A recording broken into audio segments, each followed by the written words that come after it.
Kat je vlastne symbol, je to spôsob života. 60% všetkej hospodárskej pôdy je venovaná tomuto katu.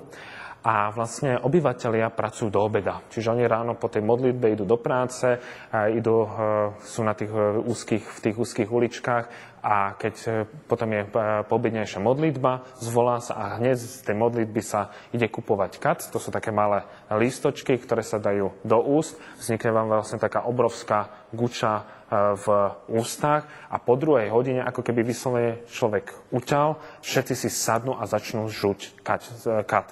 Ženy katujú doma, muži katujú väčšinou vonku, príjemne sa skatujú a to katovanie spočíva v tom, alebo ako to pôsobí, aj my sme to samozrejme skúsili.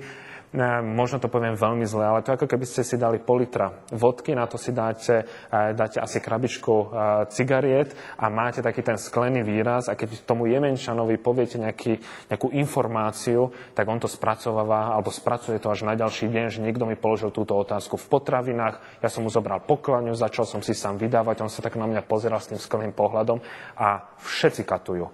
Policajti, armáda, proste všetci. To keby sa mi tam niečo stalo, tak asi musím počkať do ďalšieho rána, kedy trošku vytriezvejú a dokonca, keď idete do múzea alebo keď niekam chcete ísť, tak musíte to urobiť pred 2 hodinou, lebo tam sa všetko zavrie. Všetko je zavreté, ako u nás víkend, príjemná nedeľa. Takže ten kat je vlastne takým symbolom, takisto vlastne má účinky, že človek nezaspí a je to taká spoločenská udalosť, že oni idú do tzv. Katovní, tam si sadnú, dajú si ten čaj a katujú a majú sa vraj rozprávať. Len keď žujete 2 hodiny kat, tak vám strpnú celé ústa a za chvíľku tá konverzácia na bode 0. Tak. Znamená to, že nefunguje ani doprava, nefunguje nič, keby sa človek chcel dostať na ostrov Sokotra napríklad? Nič nefunguje. V skutočnosti nič nefunguje. Colníci vás privítajú s takouto veľkou hrčou a teraz vám to tam pečiatkuje, dávam pečiatku na úplne inú stranu a tak ďalej. No ale nemalo by sa, no. Povedzme si teda, čo je to za ostrov, tá Sokotra? Je to ostrov, ktorý sa nachádza na pomedzi Indického a Arabského mora. Žije tam vyše 300 druhov rôznych endemických rastlín a zvierat.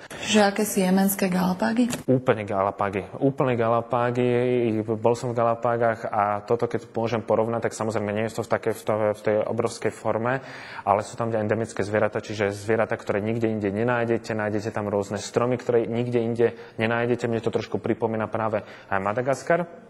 No a čo mňa však najviac zaujalo na Sokotre, nie len to, že tento ostrov navštíví ročne 300 turistov z celého sveta, pretože je úplne neznámy, tak je práve more. Ale to more to sa nedá opísať slovami.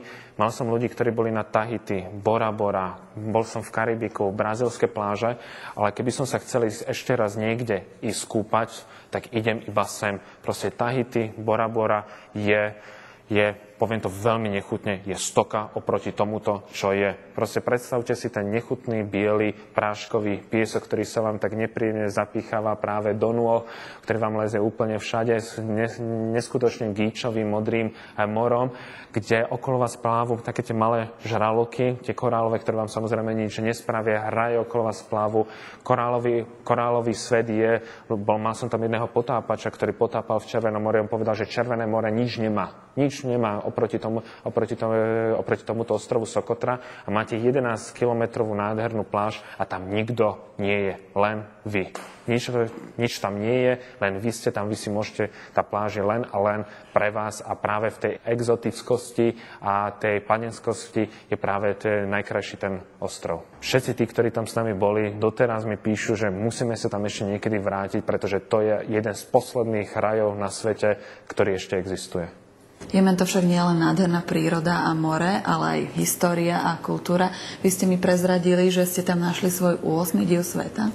Našiel som tam svoj 8. div sveta a nielen jeden, niekoľko. Vyštudoval som históriu a keď vidím historickú pamiatku, tak som vyslovene besný, musím ju okamžite pozrieť. Vlastne celý Jemen je skanzen. Tam vám nikto nemusí ukazovať, takto sa piekol chleba pred 500 rokmi a takto sa nevyrábal sezamový olej. Všetko je na tých uliciach. Napríklad Saňa má tak úzke uličky, že Jeruzalém, Damaschus sú proste moderné mesta oproti Saňa. Sprievodca vám ukazuje, že no a toto je iba 800-ročná budova, hlinená budova. A tam tieto budovy majú okolo 1200-1500 rokov a práve ten pre mňa 8. deň sveta bol v údolí Hadramát.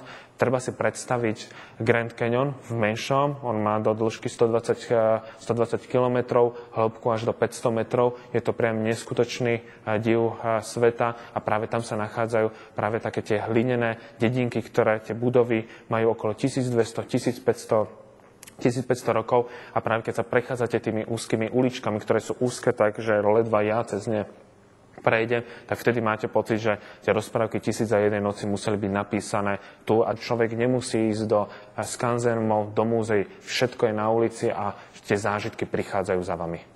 Jemenská púšť má údajne svoj Manhattan. Má práve Manhattan a je to práve v tom údolí Hadramát. To mesto sa nazýva Sejun. Má 400 x 500 metrov obvod má a nachádza sa tam 200 mrakodrapov. Hlinených mrakodrapov.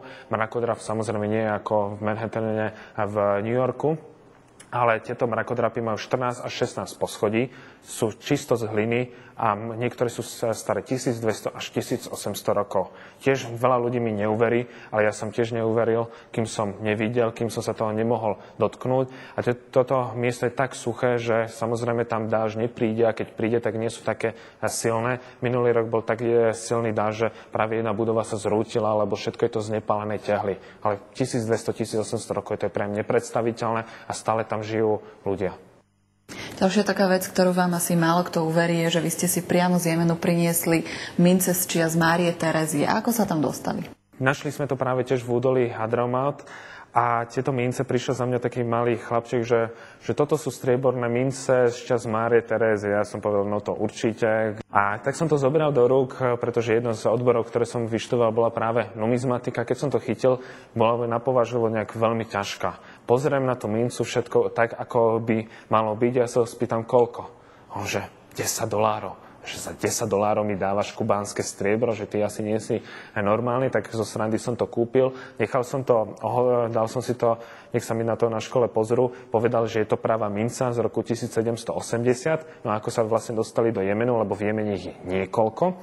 A práve keď zomrela Mária Terézia, tak Osmanská ríša vykúpila všetky tieto strieborné mince, poslala ich vlastne do južnej časti svojho impéria, čiže aj do území dnešného Jemenu a bolo používané ako platidlo do roku 1970.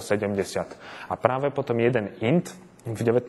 storočí vykúpil časť týchto mincí, rozstavil ich a vznikli vlastne strieborné prúty a predali ich Angličanom a tento Ind v súčasnosti je vlastne, on sa nazýva Mittal a je vlastne najväčším priemyselníkom v Indii a má najväčšie ťažiarske spoločnosti v Indii. Takže jeho rodina založila to impériu práve na týchto strieborných minciach a časť tej mince som si teda zobral aj domov a keď najbližšie pôjdem do Jemenu, tak asi nakúpim celé vrece, ešte si to nechám ohodnotiť a uvidíme, čo z toho vznikne. Prekvapila vás niečím aj